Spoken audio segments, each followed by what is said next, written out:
Olá, seja bem-vindo ao Cultura Entrevista. O convidado de hoje é o farmacêutico ipatinguense Marcos Vinícius Dias Souza. Ele possui graduação em farmácia pelo Unileste em 2009, mestrado em Ciências Biológicas e Imunopatologia pela Universidade Vale do Rio Doce em 2013, com estágios na Universidade Federal de Minas Gerais em Biologia Molecular e no Centro de Pesquisas da Fiocruz em Fitoquímica. Atualmente é aluno de doutorado em Ciências Biológicas, Microbiologia, com ênfase em Biotecnologia pela Universidade Federal de Minas Gerais também. E é coordenador do Programa de Iniciação Científica em Ciências Farmacêuticas da Associação dos Farmacêuticos do Vale do Aço. Marcos Vinícius, obrigado pela presença aqui na TV Cultura. Eu agradeço o convite. Você é filho da terra, nasceu em Ipatinga. Exato. Pois é, por que a sua escolha da farmácia como a sua área de atuação? A área de farmácia, na verdade, assim, sempre me interessou desde pequeno, embora eu não a conhecesse totalmente. A minha mãe me contou uma vez que ela tinha memórias de me ver desde pequeno, já misturando tintas, sempre tendo interesse com o laboratório. E, inclusive, eu fiz menção disso na minha dissertação de mestrado, né? A essa memória dela, essa inspiração, que eu acredito que eu nasci com ela para ser farmacêutico. Mas é uma opção também que Deus foi colocando na minha vida à medida que eu fui estudando, que eu fui tendo interesse tanto pela área de química como pela área de biologia, como tantos estudantes da área de farmácia. Mas eu sempre enxerguei a profissão realmente como uma vocação. Curiosamente, no dia 20 de janeiro, logo quando esse programa é feito, é o dia do farmacêutico, não é isso? Quais são as áreas de atuação do profissional de farmácia? Então, o farmacêutico hoje conta com mais de 70 áreas de atuação. As 4 principais continuam sendo as dos antigos currículos, né? Porque atualmente a legislação mudou, né, para o curso de farmácia. A gente hoje estuda em média 5 anos, tá? Tem lugares como a própria UFMG, onde eu faço meu doutorado, onde o curso agora é 6 anos. Né? Então a gente chama esse currículo de generalista. Porque o que é feito? O farmacêutico antigamente estudava 4 anos do ciclo básico de farmácia e ele estudava mais 1 ano para ele poder se habilitar em uma área, que continuam sendo as 4 principais entre as 72, que são as análises clínicas, né? A produção de medicamentos e a produção de cosméticos, as análises de alimentos e os serviços clínicos, principalmente nos hospitais. Então, já tem farmacêutico atuando até na área ambiental hoje, entre essas sim, 72 entre as áreas, sim, existe também a área ambiental. Qual que é a sua área de atuação? Então, no tempo que eu exerci a profissão, eu trabalhei com a produção de medicamentos, mas não em indústria, mas na produção em farmácia de manipulação. Eu trabalhei na farmácia aqui na região durante o ano de 2009 e 2010. E aí, em 2011, eu deixei tudo para poder começar o mestrado. Eu disse aqui na abertura, você fez graduação no Unileste em 2009, depois não parou mais. Em 2013 já tinha o mestrado e agora faz doutorado. Quer dizer, com 26 anos, você passou a vida toda estudando muito, né? É um bom tempo, mas eu não deixei de exercer a profissão, né? Antes de eu começar o mestrado. E interessante que foi um conselho de uma professora minha que ela fez doutorado na UFMG também, ela havia feito mestrado já e o doutorado lá também. E ela havia me recomendado que eu fosse trabalhar uns 2 anos, pelo menos um período de 2 anos. E, na verdade, eu fui trabalhar também pela própria necessidade, realmente, que o aluno de graduação sente, né, em ter o retorno dos anos que ele estudou. Então, realmente, eu tive a oportunidade de trabalhar, eu fui captado do estágio que eu estava fazendo, um estágio obrigatório, na farmácia onde eu vinha trabalhar. E de lá eu continuei a minha carreira e exercendo a profissão de farmacêutico por um período de 2 anos. Eu vi no seu currículo que há um interesse muito grande seu pela pesquisa. Para aquelas pessoas que nos acompanham, que têm filhos aí que querem entrar nessa área, ou mesmo que nos acompanham também e quer fazer isso que você faz, ser um pesquisador. Quais são os desafios que um cidadão enfrenta no Brasil para virar um pesquisador, Marcos? Os desafios não são poucos, diga-se de passagem. Mas, em momento algum, as pessoas devem desistir do ideal de fazer as pesquisas. A pesquisa é uma área muito gratificante, porque, embora assim, seja um investimento a longo prazo, quando a gente colhe os frutos normalmente são grandes, são de grande porte. E isso são expressos em termos de publicações científicas, em termos de artigos científicos. Tá? E o Brasil hoje a gente tem o nosso principal problema é o financiamento. Tá? O financiamento em pesquisa hoje é a nossa grande dificuldade. A gente conseguir verba para adquirir reagente, para adquirir vidraria de laboratório, né? Para a gente conseguir equipamento. Essas coisas não são baratas para a área de pesquisa. Tá? E realmente, a gente conseguir o financiamento, tanto pelas agências de fomento, como pelas próprias indústrias que eventualmente tenham políticas de financiar a pesquisa, não é fácil. Né? Até porque a gente compete com muita gente. Né? Tem muita gente interessada. Mas a questão é ser persistente, a questão é estudar, é estar atualizado. E, e principalmente, se inserir em grupos que tenham realmente esse ideal, que tenham um caminho traçado, que tenham pesquisadores com carreira sólida, né, que tenham pessoas sérias. Tá? A área de farmácia tem uma vantagem nesse contexto da pesquisa, porque é um profissional completo. Eu costumo dizer que a única coisa que o farmacêutico não faz na área da saúde é cirurgia. Mas, na verdade, o que acontece? A gente pode trabalhar, dentro do campo da química, a gente pode trabalhar com muita coisa. Dentro do campo das ciências biológicas, propriamente, a gente tem muito farmacêutico trabalhando com pesquisa básica, com pesquisa clínica e com pesquisa aplicada. No meu caso, é a pesquisa aplicada. Né? O tanto que eu desenvolvi no mestrado, como que eu estou desenvolvendo agora no doutorado, são pesquisas aplicadas. Ô Marcos, nós sabemos que muitos pesquisadores aborrecidos com essas dificuldades no Brasil decidem sair do país. Você tem muitos colegas que decidiram ir pesquisar lá fora, em vez de pesquisar no Brasil? Eu, na verdade, assim, eu tenho colegas que têm planos de sair. Mas você eu pensa conheço. Sair? A minha bolsa de estudos, né, na Universidade Federal de Minas Gerais requer, não só de mim, como de todo o estudante de programa de pós-graduação, né, e pós-graduação entende-se aqui mestrado e doutorado. Para nível de doutorado, o financiador da minha pesquisa, né, que é a Fundação de Amparo à Pesquisa aqui do Estado, de Minas Gerais, a FAPEMIG, ela exige que o aluno fique um período fora do país, um período de pelo menos 90 dias. Tá? Então, assim, eu até tenho alguns lugares em mente, mas isso é algo que eu ainda, né, preciso ver se é compatível com a minha pesquisa e se, como que eu digo, se vai realmente, se vai vir a suprir uma necessidade da minha pesquisa. No caso, para o meu interesse, seria a transferência de uma tecnologia mais avançada. Ok. O fato é o seguinte, é difícil no Brasil, então, fazer pesquisa, mas que existem recursos, existem. São escassos, mas existem. Sim. Tá. Você contava uma história curiosa que a iniciativa privada também, no Brasil, gosta muito de comprar pesquisa, de investir em pesquisa, mas desde que seja para ela, não é isso? Sim, isso é muito comum. Algumas empresas, né, que têm as suas políticas de financiar pesquisa, eventualmente financiam as pesquisas, mas são pesquisas voltadas para solucionar alguma questão dentro da empresa. Tá? Seja a otimização de um processo, seja o desenvolvimento de um produto, ou mesmo, às vezes, detectar um erro que, às vezes, a empresa não consegue detectar numa cadeia produtiva, tá? Ou, eventualmente, algumas questões logísticas. E, nesse sentido, existem também programas de pós-graduação que são focados nisso. São os programas de mestrado profissionalizante que existem no país. Em Belo Horizonte, por exemplo, no departamento onde eu faço meu doutorado, departamento de microbiologia, há pouco tempo foi inaugurado um programa de mestrado em microbiologia profissional. Tá? E aí o aluno que se matricula, ele já vem com a necessidade da empresa para ser resolvido no ambiente acadêmico. Tá? E esse aluno é financiado pela empresa e a pesquisa dele também é totalmente custeada pela empresa.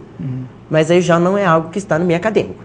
O serviço público poderia investir mais, porque, afinal de contas, a saúde pública no Brasil precisa sempre de investimentos. Sim. Inclusive em pesquisas. Poderia investir mais. Sim, o serviço público, né, por assim dizer, hoje já investe com as bolsas de estudo que são disponibilizadas, né? Hoje a CAPES, que é a Comissão de Aperfeiçoamento de Pessoal do Ensino Superior, financia bolsas de mestrado, de doutorado. O CNPq, que é o Conselho Nacional de Pesquisa, né, e Desenvolvimento também dessa área, também financia pesquisa, tanto para mestrado como para doutorado. E cada estado tem as suas fundações de amparo à pesquisa, tá? Que uma verba, né, do recolhimento de impostos, uma parte do recolhimento de impostos é destinada ao financiamento de pesquisa, de projetos, né, são liberadas verbas de projetos. Existem projetos que são financiados aí na ordem de 20 mil, de 30 mil reais, e existem projetos também de 1 milhão de reais. São projetos muito grandes. Tá? Normalmente são pesquisadores mais antigos que têm mais acesso a essas bolsas grandes, pesquisadores não só antigos, como altamente produtivos. Legal. No próximo bloco nós vamos saber um pouco mais do que é que o Marcos, o ipatinguense Marcos Vinícius, pesquisa na área de farmácia lá na UFMG. Eu tenho certeza que você vai ficar surpreso com as revelações que ele tem para fazer aqui no Cultura Entrevista. É um minuto só para o intervalo, nós voltamos.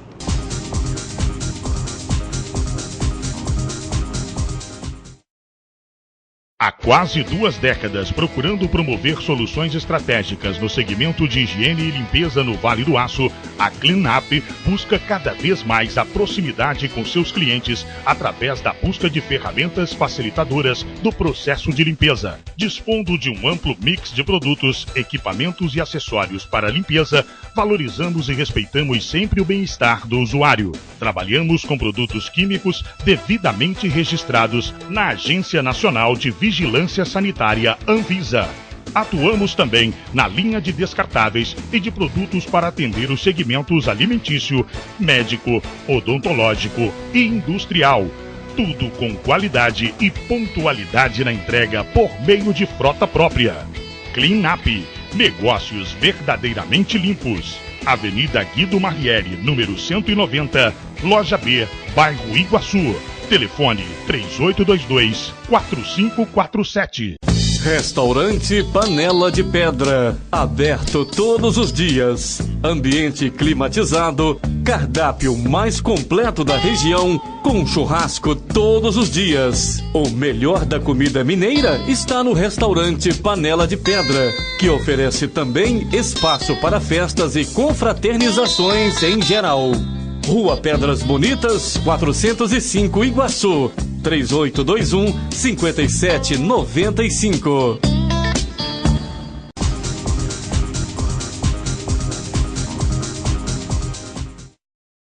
Muito bem, nós estamos de volta com o Cultura Entrevista, que hoje recebe o ipatinguense farmacêutico Marcos Vinícius Dias Souza. Ô Marcos, vamos falar um pouquinho mais da sua pesquisa de doutorado na UFMG. O que exatamente que é o objeto da sua pesquisa?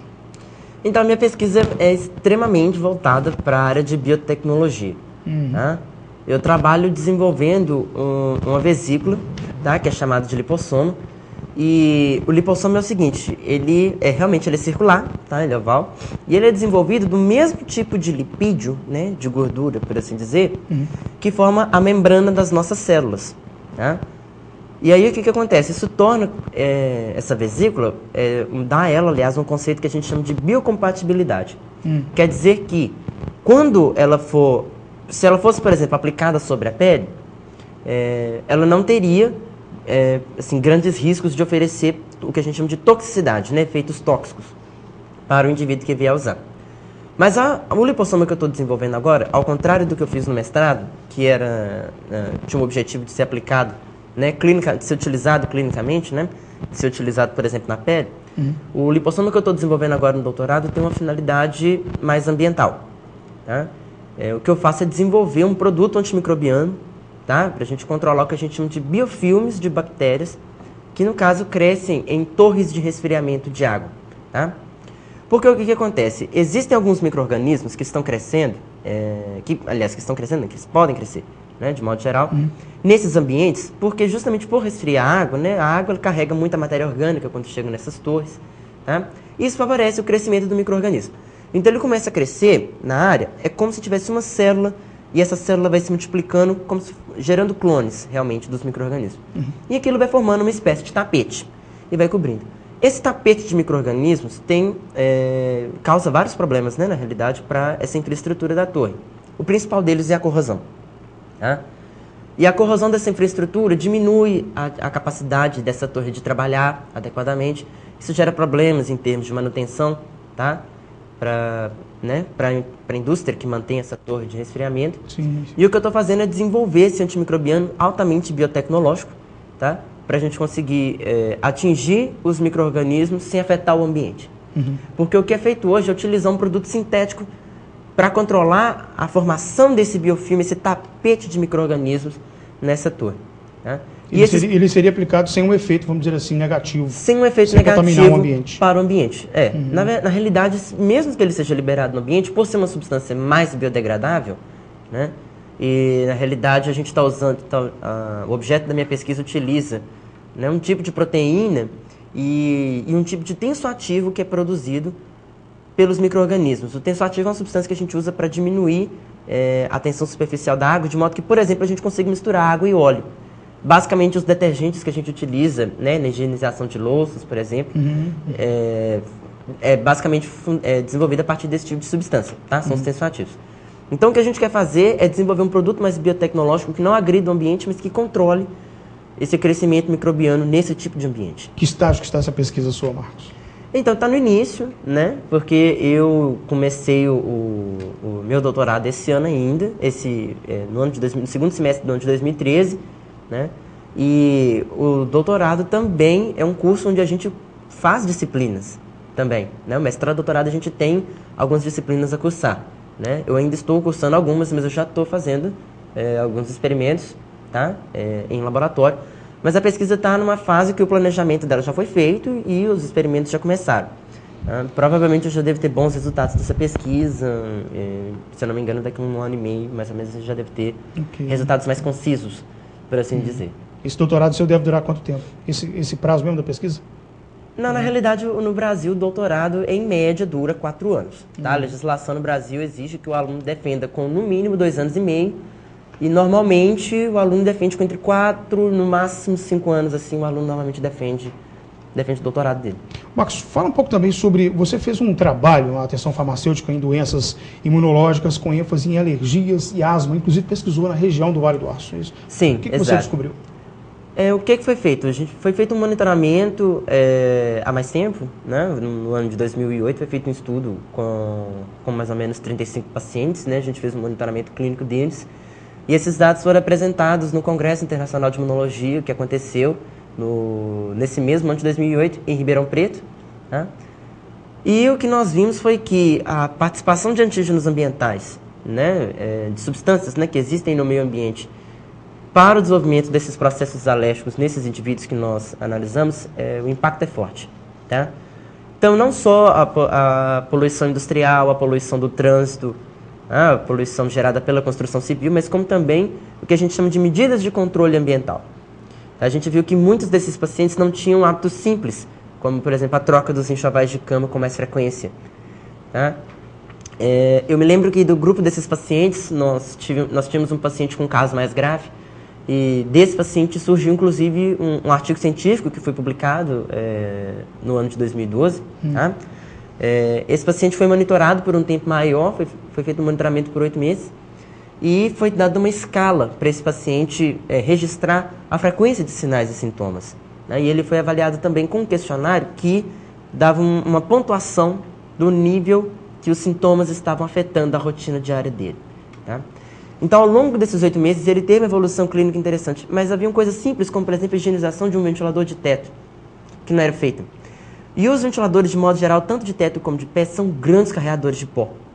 A gente pode reparar, quem em casa tem, por exemplo, um ventilador de pé, pode reparar se remover a grade de proteção e fizer a higienização das pás, tanto atrás como na frente, com um pano úmido, pode reparar o volume de pó que vai ser retirado. E desse volume de pó, normalmente a gente vê, quando você faz um estudo microbiológico ali, a gente detecta muitas bactérias, tá? Fungos que são veiculados normalmente no ar, e existe também ali a presença de ácaros, tá? E o ácaro tem um detalhe, ele se alimenta da pele morta que a gente elimina na cama enquanto a gente dorme, tá? E o que acontece? Esse tipo de coisa realmente assim, só vem a piorar os sintomas dos pacientes. Os que têm asma, os que têm sintomas alérgicos, vão ficar muito pior na situação dessa. Sim, com certeza. De um ventilador desse, infestado. Sim. Eu não vou nem perguntar sobre o ar-condicionado, então. É um problema mais grave ainda, porque normalmente a maioria das pessoas às vezes nem conhece. Mas os ar-condicionados, né, de modo geral, precisam ter os filtros removidos periodicamente, e normalmente o fabricante dos filtros tem o prazo de recomendação, aliás, a data de validade, né, desses filtros, e o prazo de tempos em tempos, com qual frequência esses filtros precisam ser higienizados ou eventualmente substituídos totalmente, se não houver possibilidade desse filtro ser higienizado. Tá? Se ele for de um material que não pode ser lavado. Mas isso de tempos para cá, isso mudou muito. Esses filtros, de modo geral, já são laváveis. Né? O que as pessoas precisam fazer é atentar-se mais a esse detalhe. Mas também tem um elemento também de quem vende, né? Que às vezes também não tem essa informação para dar. Isso é um problema. Há pouco tempo nós publicamos uma matéria no jornal Diário do Aço que ela estava justamente sobre isso. Esse período agora aumentou consideravelmente o número na venda do ar-condicionado, principalmente o modelo que eles chamam de split, que tem um consumo muito baixo, e as pessoas descobriram isso e compram muito, né? O compressor fica do lado de fora e lá dentro só fica aquele terminalzinho mesmo, que é o que tem aqui no estúdio da TV Cultura. Enfim, independentemente do modelo, é preciso passar por uma higienização, vamos chamar assim. Sim, é importante que esses filtros sejam higienizados. A minha casa, por exemplo, também tem esse ar-condicionado split. E é uma coisa que a gente precisa olhar lá também. Mas até que agora essa questão está menos, porque lá em casa eu, na verdade, inclusive, sofro um pouco com essa questão de alergias. Mas como eu não resido mais em Patinga, embora eu seja daqui, eu tive que mudar em Belo Horizonte para poder fazer o doutorado. Isso. Mas a minha exposição ao ar-condicionado então é menor. Então, meio que a fiscalização nesse sentido, assim, meio que diminui. Bom, meu amigo, olha essa dica aqui então do nosso amigo farmacêutico Marcos Vinícius. Comprou o ar-condicionado, vai direto no manual de instruções e vê lá qual que é a indicação técnica de troca de filtro ou mesmo de revisão, de manutenção, de higienização do equipamento. Senão você pode ficar nessa situação de ser submetido a micro-organismos que vão se acumular no mecanismo do ar-condicionado. Da mesma forma que do ventilador. Marcos, há pouco tempo em Ipatinga surgiu um debate aqui sobre o plano diretor da cidade e havia informação de que o adensamento de prédios aqui, os prédios colados uns aos outros, não estava dando a devida ventilação entre as salas, os quartos, as pessoas vivem, enfim, dentro dos apartamentos. Essa discussão, então, ela não envolveu o profissional da farmácia, mas agora que você falou isso aí, eu estou me lembrando dessa situação. Foi um debate propício. Sim, o que acontece? É importante que as casas tenham uma ventilação adequada, tá? Que o paciente alérgico possa estar num ambiente arejado, justamente para que o trânsito desses antígenos seja possível, né? De modo que eles possam deixar, por exemplo, a área onde ele está, onde esse paciente fica, né? O apartamento, e ser novamente devolvidos ao ambiente. Né? E a falta de circulação realmente é um problema grande. A exposição ao sol, em partes também é importante, tá? Até porque o paciente também que perceber, o paciente que é alérgico também pode perceber isso. No ato de manter, por exemplo, um hábito de caminhada, a performance respiratória, de modo geral, melhora bastante. Tá? Já tem os estudos que demonstram isso. O paciente que é alérgico, que é asmático, que tem agravos respiratórios, seja rinite ou seja as dificuldades mesmo para respirar, a falta de ar em si, quando o paciente tem o hábito de caminhar, a performance respiratória dele melhora. Tá? Então, se expor realmente assim, aos antígenos dentro de casa, nessas situações da falta do fluxo de ar, uma alternativa interessante é o paciente ter o hábito de caminhar para ele também poder respirar um ar diferente do que está na casa dele. Tá? Mas aí também tem esse problema da circulação. Então é importante, às vezes, o paciente explorar alguma coisa de arquitetura para ver se, às vezes, ele mudando o posicionamento de janela, essas coisas costumam melhorar. Tá? Ok. Vamos agora a mais um rápido intervalo. Antes, eu lembro o contato do programa, entrevista, tvcultura.valedoaço.com.br. Deixe lá a sua sugestão. E tem um assunto para trazer aqui para o programa? Beleza, manda para lá a sugestão. Vamos avaliar e trazer aqui o entrevistado, você, com a sua sugestão, com a sua ideia, para tratarmos aqui no Cultura Entrevista. É um minuto só o intervalo.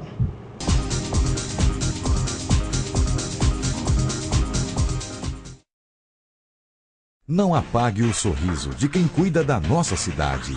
Nossos agentes ambientais pedem a sua colaboração. Descarte seringas, cacos de vidros, espetos de churrasco, pregos e latas de conservas com os devidos cuidados. Embale-os antes do descarte. A gente cuidando da nossa cidade sem acidentes. Coleta Segura, o seu jeito de cuidar dos agentes ambientais. Vital Engenharia Ambiental. Ninguém é líder por acaso.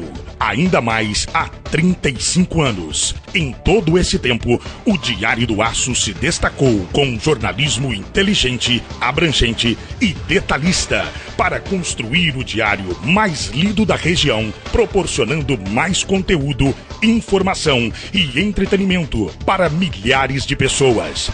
Diário do Aço, 35 anos. Credibilidade que aumenta com a idade. Atenção, luz, câmera, gravando. Todos os momentos devem ser registrados com qualidade e profissionalismo.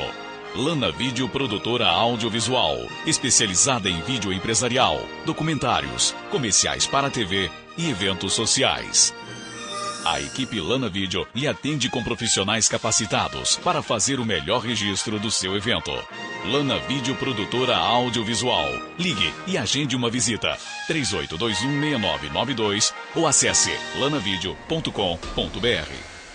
O Salão e Buffet Garota de Ipanema tem um espaço amplo e confortável, com uma capacidade para 800 pessoas, com seu ambiente climatizado e com 3 saídas de emergência, de acordo com as exigências dos bombeiros. Possui palcos, sonorização e iluminação de boate. E nosso espaço está disponível para casamentos, aniversários em geral, congressos e palestras, disponibilizando também cardápio variado e serviço completo de recepção. Salão e Buffet Garota de Ipanema. Venha de convidado na sua própria festa. Rua Tupinambás, número 30, bairro Iguaçu, Ipatinga. Telefone 3824-8803. Visite também o nosso site www.buffetgi.com.br.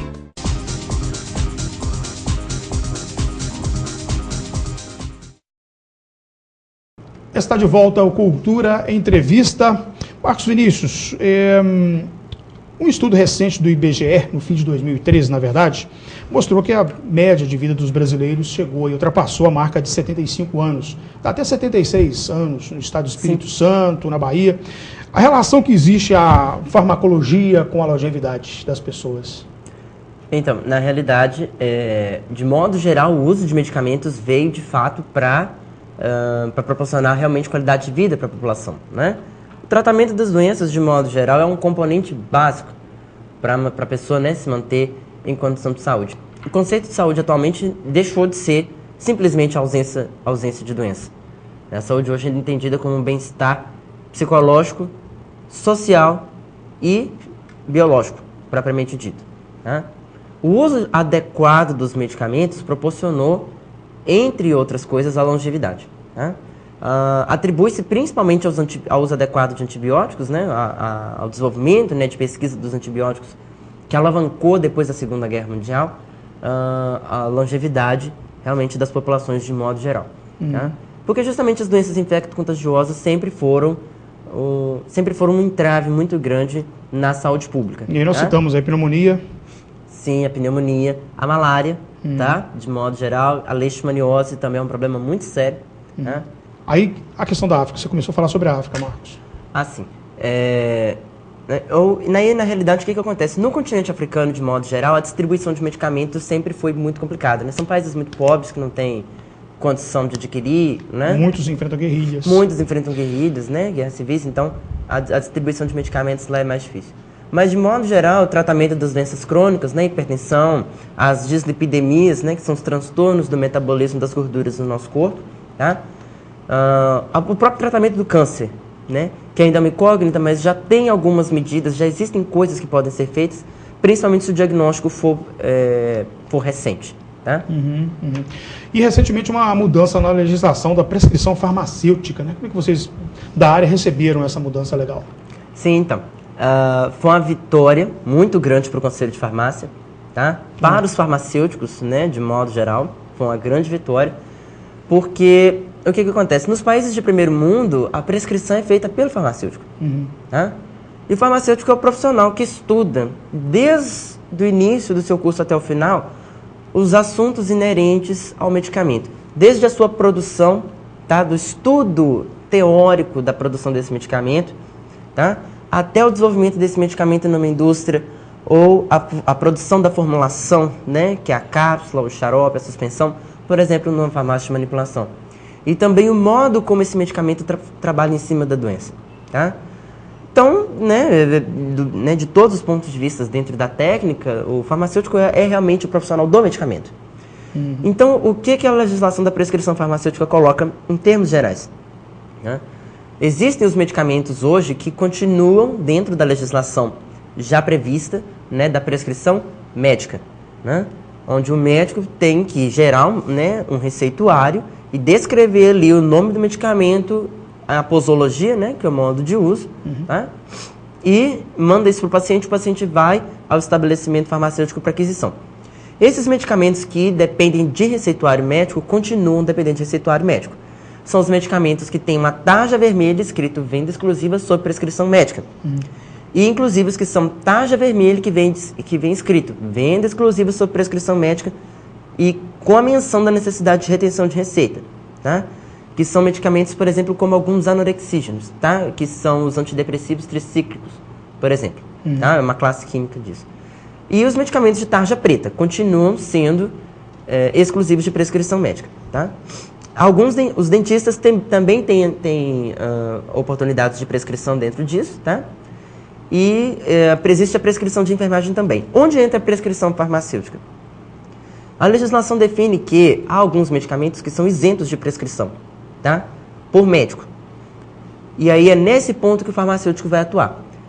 A legislação está permitindo agora que o profissional devidamente capacitado, tá? E que fique claro para a população, é um farmacêutico devidamente capacitado, tá? E essa capacitação está sendo definida na legislação, mas ele tem que ter o curso que o habilite a prescrever, tá? Um curso de prescrição farmacêutica.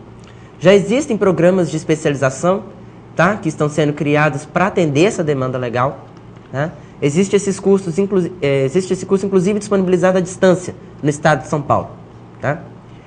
E o que acontece? O farmacêutico, então, habilitado vai poder gerar também o seu prontuário, tá? O receituário com o medicamento, onde ele vai colocar o nome do medicamento, o modo de uso, ele vai assinar e carimbar isso, e o paciente vai utilizar esse medicamento, que é isento de prescrição por médico, da melhor forma possível. Para tratar que tipo de doença? Só para que as pessoas tenham uma ideia, para tratar que tipo de anomalia de doença? As próprias alergias, por exemplo, podem ser manejadas por farmacêutico, porque os medicamentos para o tratamento das alergias são isentos de prescrição médica. Tem alguns antialérgicos aí, até pouco tempo atrás você comprava isso até em supermercados. Parece que hoje isso mudou, não vende mais. Sim. Né? O supermercado quiser vender medicamento, hoje tem que ter uma farmácia dentro. Sim, ele tem que ter a drogaria lá dentro e a drogaria tem que ter farmacêutico. Isso era uma distorção, o que ocorria até pouco tempo. Sim. Okay. Houve casos, né, que já foram mostrados na televisão quando houve um tempo, né, que o Conselho de Farmácia fez uma fiscalização mais massiva e realmente foram detectados muitos absurdos. Esses absurdos chegaram à mídia, né? Houve registro de uma farmácia, eu não me lembro aonde, mas é uma drogaria na verdade, sim. Que foi detectada com um freezer de carne na porta. Né? Isso é um absurdo. Não é um estabelecimento adequado para vender esse tipo de produto. Tá? As farmácias estão com uma tendência muito grande a aderir ao conceito de drugstore, que são as grandes farmácias que existem nos países do primeiro mundo. Tá? Onde existe todo um setor de departamento. Tá? Primeiro, se encontra brinquedos, se encontra né, todo tipo de objetos mesmo, até cigarro, dependendo do lugar. Né? Isso nas drogarias, isso nos países do primeiro mundo. Aqui no Brasil você não acha. Mas você acha brinquedo, você acha material escolar, de tudo. E no fundo, você tem as prateleiras com medicamento e o farmacêutico lá para orientar. Tá? Então, essa tendência, né, exigiu regulamentação própria. Né? E aí agora, com a legislação da prescrição farmacêutica em vigor, né, a chance do paciente ser melhor orientado, dele ter uma educação adequada relacionada ao uso de medicamentos, é bem maior, porque agora ele vai ter isso de modo documental. Tá? Vai ter realmente um documento legal, né, assinado e carimbado por farmacêutico com a melhor instrução possível para o uso daquela formulação. Que não deixa de ser um medicamento, não deixa de ter efeito colateral. O Marcos, não está aqui na sua linha de atuação, de formação acadêmica, mas não sei se você pode falar um pouco sobre isso para nós também. Não só Ipatinga, mas todas as cidades de médio porte e grande porte enfrentam o problema aí com as drogas sintéticas, com o crack, com essas drogas, os entorpecentes ilícitos que estão usados não para fins de terapia, mas sim com outras finalidades, não é isso? E muitas pessoas têm uma dificuldade tremenda de entender como que algumas pessoas criam uma dependência e outras não criam, né? Do ponto de vista físico, por que isso ocorre com as pessoas? Então, muita coisa disso é explicado com o que a gente chama de variabilidade genética nas respostas a determinadas substâncias. Tá? Quando isso é relacionado a medicamento, essa área de pesquisa é chamada farmacogenética, tá? Que é justamente esse estudo de como que a genética nossa influencia na resposta aos medicamentos. Então, tem pessoas hoje que têm alergia, por exemplo, à dipirona, tá? Que não podem tomar o medicamento e se tomar realmente desenvolve variados sintomas, realmente a pessoa pode desenvolver uma anafilaxia, inclusive, e vir a óbito por dipirona. Uma simples dipirona. Uma simples dipirona. Né? Medicamento que você compra aí em farmácia sem necessidade de receituário. Isso. Tá? Mas em se tratando de entorpecentes, a realidade é a seguinte: a droga pode sim oferecer um risco muito grande de vício, né, ao usuário, tá? E tanto que esse usuário vai realmente assim o nível de dependência química desse usuário vai realmente depender da resposta do organismo, tá? E do tanto que foi ingerido, da frequência com que isso foi ingerido, tá? Do nível de pureza dessa substância também, tá? Essas coisas todas influenciam. Mas não quer dizer que a pessoa não vá viciar, tá? Então, na realidade, o uso, por exemplo, da cannabis sativa, né, que é a maconha, com finalidade terapêutica, é feito de modo muito controlado. Existe uma faixa terapêutica, uma dosagem, um limite de dosagem, que é utilizado para essa finalidade. Tá? Existe um modo de administração correto para que isso tenha uma finalidade terapêutica. Porque mesmo sendo utilizado com finalidade terapêutica, existe o risco do indivíduo desenvolver uma dependência química. É verdade que o crack é o lixo da droga, é o droga da droga, como dizer assim? Realmente. O crack realmente assim, é o que é hoje o entorpecente de maior... como é que eu te digo? É o entorpecente que dá realmente, assim, mais, em termos mais gerais, é o termo que dá mais dor de cabeça, tanto para a sociedade, como para a polícia, como para a área de pesquisa. Tá? A psiquiatria explora muito essa questão do uso do crack, tem muito estudo em cima disso. E os estudos indicam também que a recuperação do paciente com crack realmente é mais complicada. Tá? Os centros especializados hoje procuram oferecer qualidade de vida para esse usuário, só que existe um componente aí também que às vezes não é tão bem trabalhado, que é a participação da família. Tá? A família precisa entender que o paciente está doente. O paciente precisa de um tratamento adequado e a família precisa apoiar esse paciente integralmente. Tá? E na recaída dele, esse paciente precisa ser reencaminhado para o serviço. As causas dessa recaída precisam ser identificadas e esse paciente precisa ser retornado. Tá? E o que a família precisa descobrir é uma estratégia para conseguir reencaminhar esse paciente, né, para que ele tenha vontade de fazer isso. A família precisa oferecer suporte emocional para esse paciente querer se tratar. Tá? Porque não adianta a gente entrar com a medida judicial para esse paciente reagir mal ao tratamento, tá? na clínica. Porque o processo de internação compulsória, tem um discurso aí da internação compulsória. Alguns estados, inclusive, já adotaram. Sim. Não, eu não sou contra a internação compulsória, não. Eu acho que existem os casos que, quando o paciente está prejudicando a família e esse paciente precisa... quando ele chega ao ponto, por exemplo, dele estar vendendo objetos da família, dele estar colocando a integridade física da família em risco, esse paciente precisa ser internado, mas eu acho que tem que ser compulsório para a proteção da família, tá? Mas eu acho que a família ainda assim precisa tomar providências para que esse paciente aceite esse tratamento, tá? Para que esse paciente seja tratado, inclusive, da melhor maneira possível, porque não adianta a lei interferir e esse paciente não ser reintegrado à sua família, esse paciente não ser reintegrado à sociedade.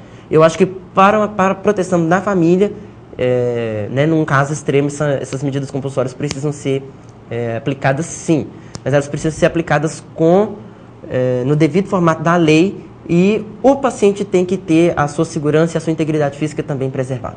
E Marcos, vale a pena lembrar aqui para os nossos telespectadores, você citou aqui a cannabis, a maconha, citou o crack, mas há também a cocaína menos presente, mas há um outro problema, as drogas lícitas, né? O álcool, o tabaco, e várias outras, né? Os estimulantes aí. Todos representam desafios para isso. Com certeza, né? O cigarro, né, que é também droga socialmente aceita, por assim dizer, né, traz problemas muito graves, principalmente o câncer pulmonar. Né? O cigarro carrega aí variadas substâncias tóxicas, né, que quando são incineradas, né, quando gera a fumaça, aquilo é tóxico para quem fuma e aquilo é tóxico também para quem está exposto. Tá? Né? Tanto é que existe o conceito do fumante ativo e fumante passivo, que é quem convive com o fumante. Né? E já tem os estudos que mostram realmente que o fumante passivo tem uma tendência muito grande a desenvolver variadas doenças respiratórias, inclusive o câncer pulmonar. Tá? Então, realmente, assim, não é simplesmente a pessoa que fuma que está se prejudicando, ela está prejudicando quem está ao redor dela. E o que o Estado fez, né, o Estado, a legislação brasileira fez, foi proibir, né, o fumo, né, em ambientes públicos fechados, principalmente. Né? E a publicidade também. E a publicidade também. Foi suspensa. Sim. Antigamente aparecia propagandas de... Sim, as propagandas de cigarro. De surf, por exemplo, voo livre, motocross, bicicleta, nada. Sim, com o uso de tabaco. Sim, escaladas também eram muito utilizadas também nesse tipo de coisa. Esportes radicais, né? Eram muito associados às propagandas. São justamente os esportes que exigem uma carga pulmonar extrema que o cigarro tira. Que o cigarro tira, com certeza. Era um paradoxo tremendo essa publicidade do cigarro. Né? Com certeza. Beleza. O álcool, dependência do álcool também é um problema muito grande. Sim. A dependência do álcool está se tornando cada vez maior, inclusive entre os jovens. Né? Variadas reportagens, mesmo os estudos formais, já mostram, né, que os jovens hoje têm começado o consumo de álcool cada vez mais precocemente. Os fatores aí, publicidade, acesso facilitado e as consequências para a saúde são terríveis. Existe um fator que às vezes não é tão levado em consideração, que é o ambiente familiar. Tá? Culturalmente, muitos jovens começam o consumo, adolescentes, porque a família tem um ambiente, às vezes, de festa, onde é disponibilizado essas bebidas alcoólicas livremente. Então, às vezes, assim, a família já está acostumada, assim, aos primos beberem, né? São rodas de homens, são rodas de mulheres, e está todo mundo consumindo ali. O jovem se vê convidado a fazer o consumo. Tá? É visto como uma coisa normal, uma situação normal. É visto como normal. Então, o que acontece? É o que é chamado de beber socialmente. Né? Não deixa de estar agredindo o fígado, que é o órgão mais atacado, mas o cigarro tira principalmente a capacidade de julgamento, e aí esse indivíduo, por exemplo, que vai dirigir depois, de volta para casa, logo tira essa capacidade, e aí causa essa série de acidentes automobilísticos que a gente vê aí, pessoas atropeladas, acidentes graves que acontecem aí, né, carros, caminhões, ônibus envolvidos, né, como se não bastasse... O curioso, Marcos, que a despeito da lei, os acidentes continuam a ocorrer com pessoas muito embriagadas. No fim de semana que antecedeu a gravação desse programa mesmo, teve um acidente de uma pessoa em Belo Horizonte embriagada, atropelou uma criança e a matou. Quer dizer, é um problema que parece que não tem solução assim tão fácil. Só uma lei não vai resolver isso. Né? Só a lei não vai resolver. A conscientização realmente das pessoas com relação ao consumo do álcool, não eliminar, né? Mas que o jovem que venha consumir isso seja pelo menos maior de idade e que faça um consumo moderado, como as próprias propagandas sugerem. Né?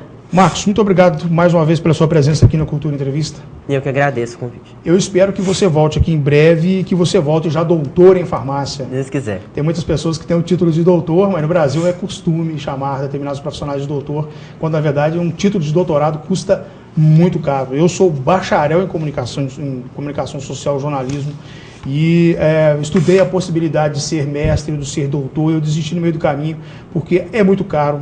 É preciso saber pelo menos quantos idiomas para ser um doutor, além da língua portuguesa, Marcos.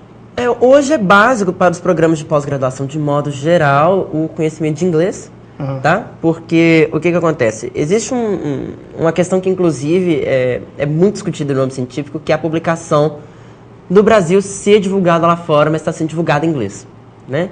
Preferencialmente em inglês. Sim. Né? Mas existe também necessidade hoje, dependendo da área de pós-graduação, para a área de exatas é muito comum a exigência do alemão, tá? Para a área de economia, com os avanços da China, né, o mandarim está se tornando mais solicitado, por assim dizer. Na área da saúde continua predominando o inglês, para a área de farmácia o francês é interessante, tá? E o espanhol também é importante de modo geral. O inglês e o espanhol são básicos. Acho que as ciências sociais aplicadas, na qual se inclui aí a comunicação social, principalmente em francês, né? O francês, sim, estudos acadêmicos importantes da França que seriam necessários. Sim. Contei essa historinha para vocês aqui, só para vocês verem quanto que é difícil ser doutor no Brasil e em qualquer parte do mundo, né? Não é todo mundo que merece o título de doutor, e o Marcos certamente o merece com muita honra, Marcos. Obrigado. Até mais. Gente, Cultura Entrevista fica por aqui. Obrigado pela companhia em todo o Vale do Aço. Nós voltamos na semana que vem. Um abraço, até mais.